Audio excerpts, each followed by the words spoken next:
Hi everyone and welcome back to my channel. If you're new here, welcome, I'm Stella.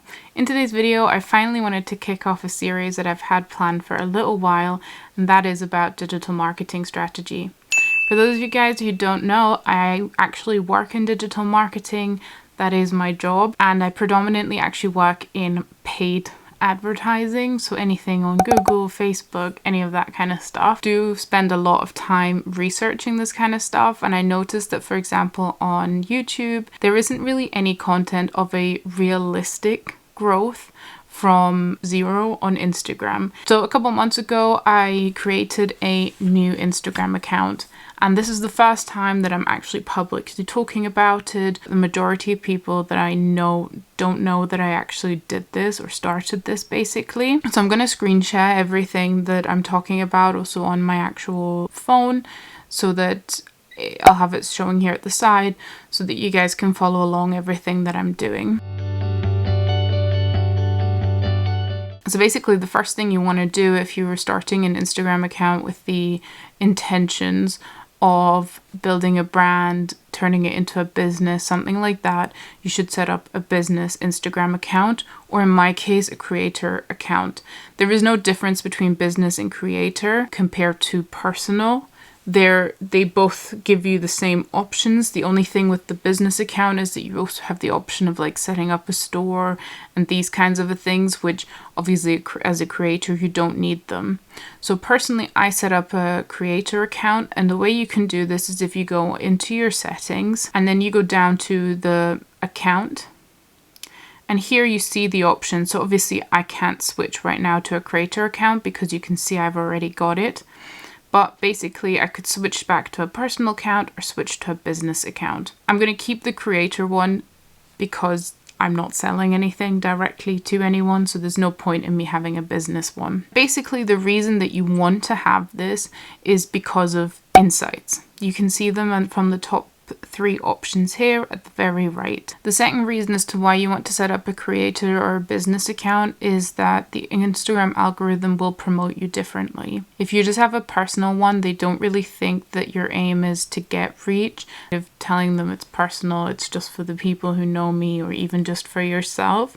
Whereas if you have a creator one or a business account, you're already telling the engine that you want exposure. So your reach automatically increases already through setting up a business account or creator one.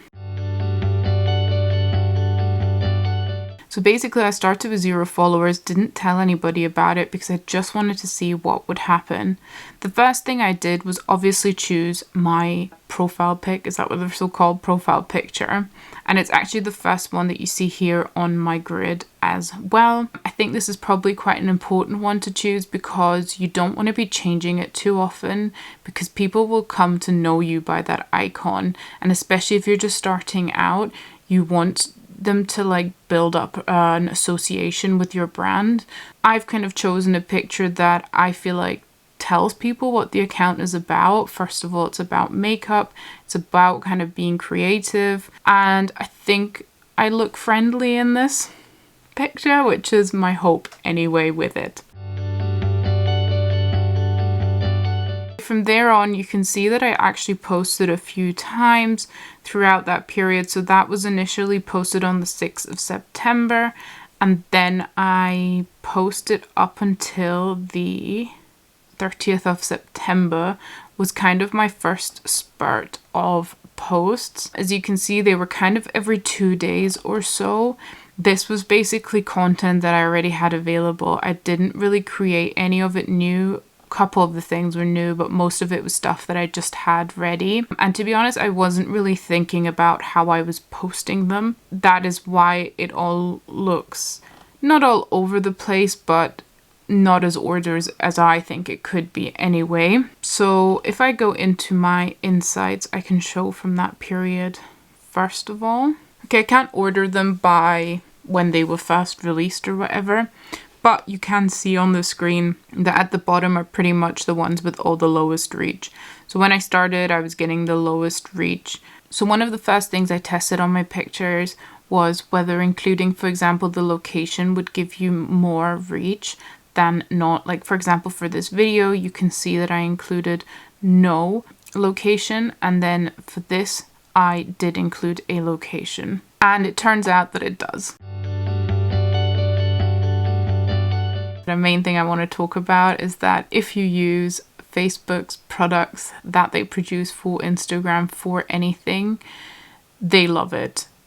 You have to use their products in order for them to want to promote you. And that's kind of the key thing that happened between, I would say, this post here, so the one with the lowest reach for my skull, which reached 59 people apparently, and this second skull picture, which already jumped up to 79.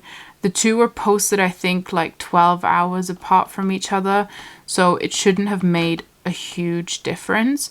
But what did make the difference was that I used Instagram's products, and namely I used Reels. And you look at reach, you can see that when I started posting the Reels around the first skull picture, all of a sudden my reach picked up massive. You can see all of the sort of Harry Potter Halloween looks had really high reach, like they did really, really well. And as soon as I kind of stopped posting Reels, my reach declined again, because these are like my most recent pictures, and you can see that they are less than the pictures up here, the Harry Potter ones, where I was posting Reels. So the main takeaway from that for me is that you have to use Instagram's products in order for them to promote you if you're just using an organic strategy. If you're using a strategy that is also paid, then you can maybe get away with not using Reels or their other products, but it will be more expensive for you. We just took a look at the overall insights. We've seen that using Facebook products increases your reach. So the more of their products you use, the more they will push you out into their algorithm. But the other thing I still wanted to talk about was that you can see individual insights for each picture as well. So for example, if I go on to this one, you see underneath it there, view insights. So these insights will tell you your impressions. So see, impressions are different from reach because the same person could have viewed your post twice, but you only reached one person because it's theoretically the same account. But you can also get a little bit more insight as to where the users who viewed your posts came from. So for example, from profile, this is majority for me because of the Reels. Basically, it will have been people clicking through from the Reels onto my page and then looking at the picture. From hashtags, you can see how useful your hashtags are from these posts. I don't know to what extent hashtags still play a huge role on Instagram. That's something I'm kind of trying to test, so that's something I'll keep you guys updated on. Then location. This I thought was really interesting because I have to be honest, like I'm not somebody who ever searched through location. And then the other kind of information you get is profile visits, and also if you got any followers from posts. See here, it also shows, for example, website click. That is because I have my YouTube linked in my description for the Instagram page. So I would recommend, if you have anything like that you want to push users to also link that. And then the final thing that I wanted to discuss today was more specifically video. That kind of Instagram pushes out videos more than anything else. This is something I was testing as well by creating like little short videos. I created some Instagram TVs, and I also created Reels, as I've already said. So let me start with the Instagram TVs. These don't really get pushed out from what I've noticed so far. Again, I'll show you my account. So if I go to Instagram TV, here you can see I created 4 kind of from the Harry Potter Halloween makeup that I did. And if we go through here to one, if you go to insights, so you can see from this that here accounts reached 51% weren't following me before. But if you look at, for example, one of the other posts, like a picture version of that look, then you can see that there it was like 78% that didn't follow me.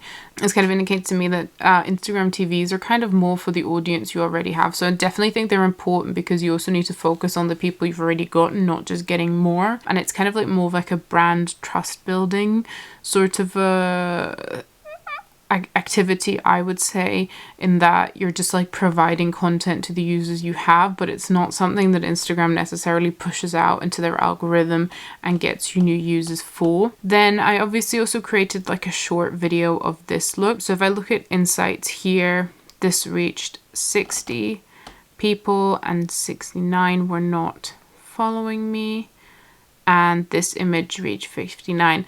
The difference isn't huge, and it might just be because my account is so small that you can't really tell. The final thing is obviously Reels. I keep coming back to this. This is Instagram's newest product, and they absolutely love pushing it. I don't know whether anybody else noticed it. I'll put up a screenshot on the screen here of it when they had replaced the search button essentially with like a Reels feed. So just like your home feed, you also have a Reels feed. I think they were going kind of like in and out of the interface and testing it. I uploaded this reel literally just as that had come into mine, and I think that's why so many people viewed it, like seen it, because it really got pushed out then. Because personally I don't think it's like my best reel or anything like that. Reels, I think, are sort of the way forward on Instagram. I had a few technical issues with Reels, which is why you see the same one here twice. I would say on Reels, like, you don't have to be too complicated with them. Like, you could do just simple things. I would just start testing it. So that's kind of like the first thing from me. It's very boring because obviously I have very few followers. Kind of next big thing for me would be also to get 100 followers, because at that point Instagram offers you more insights. Once I have more than 100 followers, Instagram should open up the doors to their analytics. So I hope that you enjoyed this video, and let me know if there's anything that you have been curious to try but weren't sure if it was going to work, so you'd like me to try it. I'd love to do anything, also if it's paid promoted stuff. Hope you enjoyed this video, and I will see you in the next one.